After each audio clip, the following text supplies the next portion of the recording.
नमस्कार दोस्तों, स्वागत है आप सभी का मेरे नए वीडियो में। इस वीडियो में हम हाइड्रोइलेक्ट्रिक पावर प्लांट के बारे में जानकारी लेंगे। बेसिकली ये जो पावर प्लांट है इससे हम इलेक्ट्रिकल एनर्जी तैयार करते हैं। तो यहाँ पे हाइड्रोइलेक्ट्रिक पावर प्लांट, ये जो वर्ड है हाइड्रो और इलेक्ट्रिक, ये जो वर्ड है वो दो वर्ड से बनाया गया है। ये जो है बेसिकली वर्ड है हाइड्रो मीन्स हाइड्रोलिक और इलेक्ट्रिक मीन्स इलेक्ट्रिकल एनर्जी। तो अभी हाइड्रोलिक एनर्जी मतलब क्या है? हाइड्रोलिक एनर्जी मतलब energy present in the water. Water में जो एनर्जी होती है उसको हाइड्रोलिक एनर्जी बोलते हैं, और इलेक्ट्रिकल एनर्जी हम सबको मालूम है इलेक्ट्रॉन फ्लो होता है। तो यहाँ पे energy present in water convert करते हैं हम इलेक्ट्रिकल एनर्जी में, इसलिए उसको हाइड्रो इलेक्ट्रिकल एनर्जी कहा जाता है और हाइड्रो इलेक्ट्रिक पावर प्लांट कहा जाता है। तो बेसिकली यहाँ पे बहुत सारे कंपोनेंट दिखाए गए हैं हाइड्रो इलेक्ट्रिक पावर प्लांट से।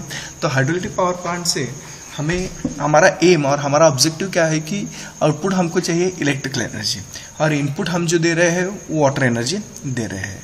तो अभी वाटर एनर्जी इलेक्ट्रिकल एनर्जी में कैसे कन्वर्ट होती है वो हम देखेंगे। बेसिकली यहाँ पे बहुत सारे कंपोनेंट है। यहाँ पे वाटर स्टोरेज अरेंजमेंट है, यहाँ पे डैम दिखाया गया है। डैम के कारण हम वाटर स्टोर कर सकते हैं हायर हाइट पे। और ये जो दूसरा कंपोनेंट है वो है टरबाइन। तो बेसिक कंपोनेंट डैम और टरबाइन ये दो है। तो डैम अभी वाटर टरबाइन को कनेक्ट करने के लिए हम यूज करने वाले हैं पाइपलाइन। तो यहाँ से पाइपलाइन शुरू होगी और ये पाइपलाइन ऐसे होते हुए यहाँ पे आएगी टरबाइन की ओर। तो ये जो पाइपलाइन है इसको टेक्निकल नेम दिया गया है पेनस्टॉक। पेनस्टॉक मतलब ये पाइपलाइन है जो वाटर कैरी करता है वाटर स्टोरेज से टरबाइन हाउस तक। तो यहाँ पे पेनस्टॉक का जो मटेरियल रहता है जनरली वो स्टील रहता है, नहीं तो कंक्रीट भी रहता है। कंक्रीट का एडवांटेज रहेगा कि वो रस्टिंग नहीं होगा, करोजन नहीं होगा, उसके गंज नहीं लगेगी।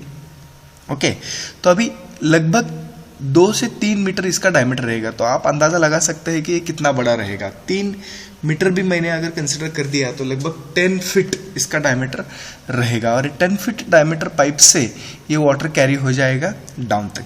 अभी डाउन साइड में इसमें क्या है, यहाँ पे एक वॉल दिखाया गया है जिससे हम वाटर क्लोज और ओपन कर सकते हैं। मतलब वाटर का जो फ्लो है वो डैम से टरबाइन हाउस तक छोड़ने का है या नहीं ये डिसाइड करेगा वॉल, ओपन और क्लोज से। इसके बाद यहाँ पे दिखाया गया है नोजल। अभी नोजल क्या है? नोजल एक कन्वर्जन एरिया डिवाइस है। कन्वर्जन एरिया मतलब यहाँ पे हम देख सकते हैं कि ये जो एरिया है यहाँ पे बेसिकली एरिया बिगर है जिससे वाटर फ्लो हो जाता है। जैसे भी मैं फॉरवर्ड जाऊँगा तो एरिया कम होते जाएगा और यहाँ से बाहर कम एरिया वाला वाटर आ जाएगा। तो यहाँ पे प्रेशर एनर्जी बहुत ज़्यादा रहेगी और यहाँ पे काइनेटिक एनर्जी बहुत ज़्यादा रहेगी। मतलब नोजल एक ऐसा डिवाइस है जहाँ पे मैं प्रेशर एनर्जी का कन्वर्जन काइनेटिक एनर्जी में कर सकता हूँ। तो यहाँ पे प्रेशर एनर्जी ज़्यादा रहेगी, यहाँ पे काइनेटिक एनर्जी ज़्यादा रहेगी, और इसके बाद ये जो वाटर है वो टरबाइन पे जाएगी। अभी टरबाइन क्या है? टरबाइन एक ऐसा डिवाइस है जिससे हम मैकेनिकल एनर्जी आउटपुट एक्सपेक्ट करते हैं। मतलब इससे जो बाहर एनर्जी हमको मिलने वाली है वो मैकेनिकल एनर्जी रहेगी। अभी मैकेनिकल एनर्जी क्या है? जो भी सॉलिड पार्ट रोटेट होता है या मूव होता है उसको हम कहते हैं कि इसके पास मैकेनिकल एनर्जी है। जनरली हम डे टू डे लाइफ में जो भी मैकेनिकल एनर्जी देखते हैं तो वो जो मैकेनिकल एनर्जी रहती है वो रोटरी मैकेनिकल एनर्जी रहती है। जैसे कि फैन हो गया, बाइसिकल हो गया। फैन अगर रोटेट होता है तो वो मैकेनिकल एनर्जी है उसके पास। बाइसिकल का व्हील रोटेट होता है तो उसके पास है मैकेनिकल एनर्जी। तो हम generally rotary mechanical energy 90 to 95% example देखते हैं। तो इस टरबाइन से मुझे आउटपुट क्या चाहिए? मैकेनिकल एनर्जी चाहिए। तो इस टरबाइन के क्या पार्ट है देखेंगे। ये जो पार्ट है ये इसको बोलते हैं टरबाइन ब्लेड, नहीं तो टरबाइन बकेट। तो ये टरबाइन ब्लेड कनेक्टेड है ये सर्कुलर पार्ट से। ये सर्कुलर पार्ट है रोटार, और रोटार के सेंटर को है टरबाइन शाफ्ट। तो ये जो शाफ्ट है इस शाफ्ट से मैं पावर आउटपुट लेने वाला हूँ। तो ये शाफ्ट रोटेट होते रहेगा और वहाँ से हम मैकेनिकल एनर्जी आउटपुट निकाल सकते हैं। अभी ये जो मैकेनिकल एनर्जी बाहर निकलने वाली है ये कनेक्टेड रहेगी इलेक्ट्रिकल जनरेटर से। तो अभी इलेक्ट्रिकल जनरेटर क्या है? इलेक्ट्रिकल जनरेटर एक ऐसा डिवाइस है वो जो मैकेनिकल एनर्जी इनपुट लेता है और आउटपुट क्या देता है? इलेक्ट्रिकल एनर्जी देता है। तो अभी यहाँ पे इलेक्ट्रिकल जनरेटर मैंने दिखाया नहीं है कन्फ्यूजन अवॉइड करने के लिए। तो आपको एज्यूम करना पड़ेगा कि इलेक्ट्रिकल जनरेटर है और मैकेनिकल एनर्जी मैं इलेक्ट्रिकल जनरेटर को दे रहा हूँ, और इलेक्ट्रिकल जनरेटर इलेक्ट्रिसिटी जनरेट कर रहा है। तो ये हो गए बेसिक कंपोनेंट। यहाँ पे और एक कंपोनेंट है सर्ज टैंक। सर्ज टैंक का फंक्शन क्या है वो हम बाद में देखेंगे। तो यहाँ पे बेसिक कंपोनेंट हमने देखा dam, penstock, walls, nozzle, turbine and surge tank. ये हो गए बेसिक कंपोनेंट। अभी हम इसका वर्किंग देखेंगे। अभी वर्किंग के लिए मतलब अगर ये स्टॉप कंडीशन में है और इसे मुझे चालू करने का है तो मुझे क्या करना पड़ेगा, ये जो वॉल है वो ओपन करना पड़ेगा। ओपन करना पड़ेगा मतलब वाटर का जो फ्लो है वो स्टार्ट करना पड़ेगा और वाटर यहाँ पे जनरेटर पे और टरबाइन पे जाना चाहिए। तो मैं ये एनिमेशन से आपको दिखाता हूँ। सपोज ये जो वॉल है मैं ओपन कर रहा हूँ मतलब यहाँ का क्लोज पोजिशन हटा रहा हूँ और वो हटाने के बाद क्या होगा, वाटर का फ्लो चालू होगा। यहाँ पे वाटर का फ्लो है और ये वाटर का जो फ्लो है नोजल क्या करेगा, नोजल इसको वाटर जेट में कन्वर्ट करेगा और ये वाटर जेट यहाँ पे इम्पैक्ट देगा ब्लेड पे। जब ब्लेड पे इम्पैक्ट होगा तो ब्लेड रोटेट होगा और ब्लेड कनेक्टेड है रोटार को, तो रोटार रोटेट होगा और रोटार रोटेट होने के कारण शाफ्ट भी रोटेट होगा और हमें मैकेनिकल एनर्जी आउटपुट मिलेगी बाहर। तो यहाँ पे हम बहुत सारे एनर्जी कन्वर्जन देख सकते हैं। तो बेसिकली यहाँ पे मैंने लिखा है पोटेंशियल एनर्जी, यहाँ पे लिखा है मैंने काइनेटिक एनर्जी, यहाँ पे लिखा है मैकेनिकल एनर्जी और यहाँ पे लिखा है इलेक्ट्रिकल एनर्जी। तो ये कन्वर्जन ऑफ एनर्जी है। यहाँ पे मैंने एक चार्ट भी दिखाया गया कि यहाँ पे पोटेंशियल एनर्जी कन्वर्ट होता है काइनेटिक में, काइनेटिक एनर्जी कन्वर्ट होता है मैकेनिकल में, मैकेनिकल एनर्जी कन्वर्ट होता है इलेक्ट्रिकल में। ये कैसे होता है देखेंगे। यहाँ पे है पोटेंशियल एनर्जी। पोटेंशियल एनर्जी का मतलब क्या है कि energy possessed because of its position. तो ये जो वाटर स्टोरेज है हायर हाइट्स है, हायर हाइट पे है टरबाइन हाउस से।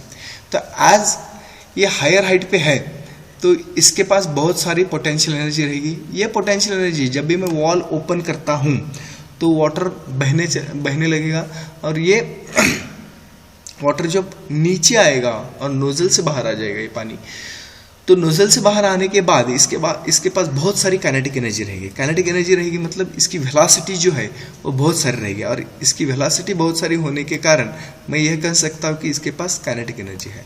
तो नोजल में क्या हो गया, पोटेंशियल एनर्जी, नोजल और पेनस्टॉक में क्या हो गया, पोटेंशियल एनर्जी जो पानी की है वो उसका काइनेटिक एनर्जी में कन्वर्जन हो गया। अभी ये काइनेटिक एनर्जी क्या करती है, इंपैक्ट देती है ब्लेड पे। ब्लेड रोटेट होता है और रनर रोटेट होता है और शाफ्ट रोटेट होता है। शाफ्ट रोटेट होता है मतलब शाफ्ट के पास क्या है, मैकेनिकल एनर्जी अवेलेबल है। तो मैकेनिकल एनर्जी है, यह मैकेनिकल एनर्जी मैं जनरेटर को दूंगा। जनरेटर को देने के बाद यहाँ पे मैंने सिंबॉलिक दिखाया है, जनरेटर को देने के बाद मेरे पास आएगी इलेक्ट्रिकल एनर्जी। तो अभी यहाँ पे कन्वर्जन कैसे हो गया, potential energy to kinetic energy, kinetic energy to mechanical, mechanical to electrical. वहीं यहाँ पे चार्ट पे दिखाया गया है कि potential, kinetic, mechanical and electrical ये एनर्जी दिखाए गए हैं। तो अभी ये तो हो गया वर्किंग। अभी यहाँ पे सर्ज टैंक का क्या फंक्शन है वो देखेंगे।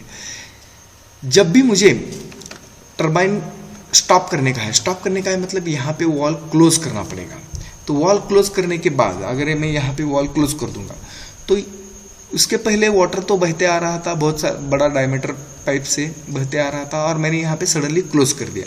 जब मैं वॉल सडनली क्लोज करता हूँ और वाटर रश कर रहा है मतलब फोर्स दे रहा है नीचे आने के लिए, उस वक्त इस एरिया में मतलब लगभग इस एरिया में पाइप के अंदर के बहुत सारा प्रेशर बढ़ता है और प्रेशर बढ़ने के कारण यहाँ पे पाइप बस्ट भी हो सकता है। तो ये जो फिनोमेना है कि वाटर की वजह से पाइप बस्ट हो रहा है उसको हम बोलते हैं वाटर हैमर इफेक्ट। तो वाटर हैमर इफेक्ट के कारण पाइप बस्ट हो सकता है। अगर मुझे ये अवॉइड करने का है तो मुझे प्रोवाइड करना पड़ेगा सर्ज टैंक। सर्ज टैंक क्या है, सर्ज टैंक एक सिंपल टैंक है जो पेनस्टॉक को कनेक्टेड है। तो इसके कारण क्या होगा, वाटर जो रश कर रहा था नीचे प्रेशर दे रहा था और यहाँ पे जगह नहीं थी वाटर अकोमोडेट होने के लिए, तो ये जो वाटर है ये यहाँ से आएगा और यहाँ पे ऊपर जाएगा और यहाँ पे अकोमोडेट होगा। यहाँ पे अकोमोडेट होने के कारण यहाँ का जो प्रेशर है वो कम हो जाएगा। मैं वीडियो में एनिमेशन दिखाया है कि वाटर ऊपर जा रहा है और वाटर ऊपर जाने के कारण यहाँ का जो प्रेशर है वो कम हो जाएगा और प्रेशर कम होने के कारण मैं बस्टिंग ऑफ पाइपलाइन अवॉइड कर सकता हूँ। तो ये तो फंक्शन हो गया सर्ज टैंक का।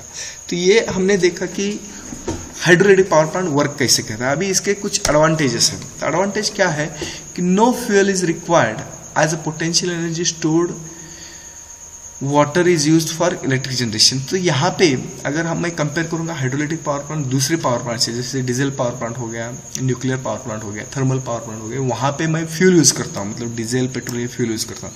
तो यहाँ पे तो मैं कौन सा भी फ्यूल नहीं यूज़ कर रहा हूँ, मैं यूज़ कर रहा हूँ वाटर। तो फ्यूल का रिक्वायरमेंट नहीं है, बहुत बड़ा एडवांटेज है। दूसरा एडवांटेज है neat and clean source of energy. मतलब यह जो हाइड्रोइलेक्ट्रिक पावर प्लांट है वो पोल्यूशन क्रिएट नहीं करेगा। थर्मल पावर प्लांट या डीजल पावर प्लांट क्या करेगा, पोल्यूशन क्रिएट करेगा। यहाँ पे तीसरा एडवांटेज है very small running charges as water is available free of cost. तो मैं फ्यूल नहीं यूज कर रहा हूँ, इसलिए कॉस्ट ऑफ इलेक्ट्रिसिटी प्रोडक्शन क्या है, बहुत कम है। ये नेक्स्ट एडवांटेज हो गया। दूसरा एडवांटेज क्या है, comparatively less maintenance is required and has longer life. इसका मेंटेनेंस कम है और लाइफ भी बहुत बड़ा है। Serves other purpose too such as irrigation. मतलब जो भी मैं वाटर यूज कर रहा हूँ इलेक्ट्रिसिटी जनरेट करने के लिए, वो सेम वाटर मैं यूज कर सकता हूँ इरिगेशन के लिए, मतलब फार्मिंग के लिए, खेती के लिए यूज कर सकता हूँ। दूसरा reliability of hydroelectric power plant is more. Reliability बहुत अच्छी है। मतलब एक बार मैं हाइड्रोइलेक्ट्रिक पावर प्लांट तैयार कर दूंगा तो ये 25 साल, 50 साल, 100 साल कुछ भी नहीं हो सकता है। इसका लाइफ बहुत बड़ा है। और less man power is required for operating plant. मतलब नंबर ऑफ वर्कर जो मुझे लगने वाले हैं बहुत कम लगेंगे। ये तो हो गए बहुत सारे एडवांटेजेस हाइड्रोइलेक्ट्रिक पावर प्लांट के। अभी डिसएडवांटेज क्या है, तो डिसएडवांटेज में very high capital cost due to construction of dam. तो अभी मुझे यहाँ पे डैम कंस्ट्रक्ट करना पड़ेगा और इसका साइज और शेप बहुत बड़ा है, तो कैपिटल कॉस्ट जो लगने वाली है वो बहुत ज़्यादा है। यहाँ पे दो कॉस्ट है, एक तो कैपिटल कॉस्ट है, एक रनिंग कॉस्ट है। रनिंग कॉस्ट बहुत कम है हाइड्रोइलेक्ट्रिक पावर प्लांट के, लेकिन कैपिटल कॉस्ट बहुत बड़ी है, वो आपको ध्यान में रखना पड़ेगा।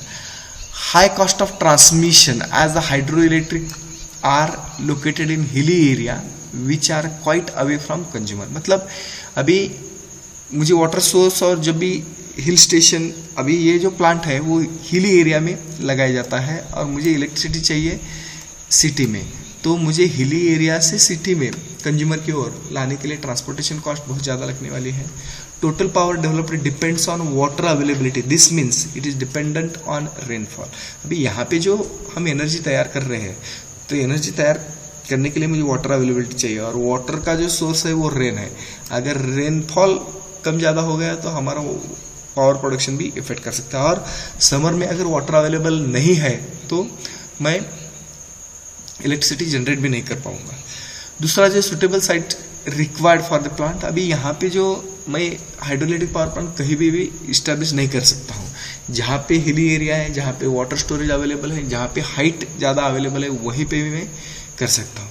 तो ये हो गए डिसएडवांटेज। तो नेक्स्ट है site selection of hydroelectric power plant. तो अभी मुझे अगर हाइड्रोइलेक्ट्रिक पावर प्लांट इस्टेब्लिश करने का है तो मैं कहाँ कर सकता हूँ, तो इसके लिए मुझे बहुत इंपॉर्टेंट देखना पड़ेगा अवेलेबिलिटी ऑफ वाटर। वाटर जहाँ पे भी अवेलेबल है वहीं पे मैं कर सकता हूँ। अगर वाटर अवेलेबिलिटी भी नहीं है तो मैं ये प्लांट इस्टेब्लिश नहीं कर सकता।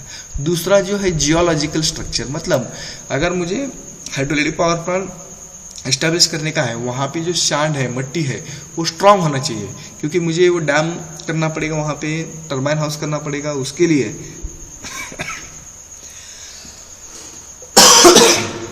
उसके लिए मुझे जो सैंड कंस्ट्रक्शन है, सैंड का वहाँ पे सैंड जो चाहिए वो स्ट्रांग चाहिए। टाइप ऑफ लैंड मैंने अभी बताया स्ट्रांग चाहिए। और ट्रांसपोर्टेशन फैसिलिटी, तो वहाँ पे ट्रांसपोर्टेशन फैसिलिटी होना बहुत जरूरी है, क्योंकि वर्कर अभी ये हिल स्टेशन पे मैं लगाने वाला हूँ, वहाँ पे वर्कर अगर काम करने के लिए आएंगे तो उसको आने जाने के लिए मुझे चाहिए ट्रांसपोर्टेशन फैसिलिटी। तो अगर मुझे हाइड्रोइलेक्ट्रिक पावर प्लांट इस्टेब्लिश करने का है तो मुझे ये सभी पॉइंट देखने पड़ेंगे, और ये सभी पॉइंट अगर अवेलेबल है तो ही मैं हाइड्रोइलेक्ट्रिक पावर प्लांट वहाँ पे इस्टेब्लिश कर सकता हूँ। तो इस वीडियो में हमने देखा हाइड्रोइलेक्ट्रिक पावर प्लांट वर्क कैसे करता है, एडवांटेज देखे, उसके डिसएडवांटेज देखे, और साइट सिलेक्शन कैसे करेंगे वो देखे। Thank you very much for listening.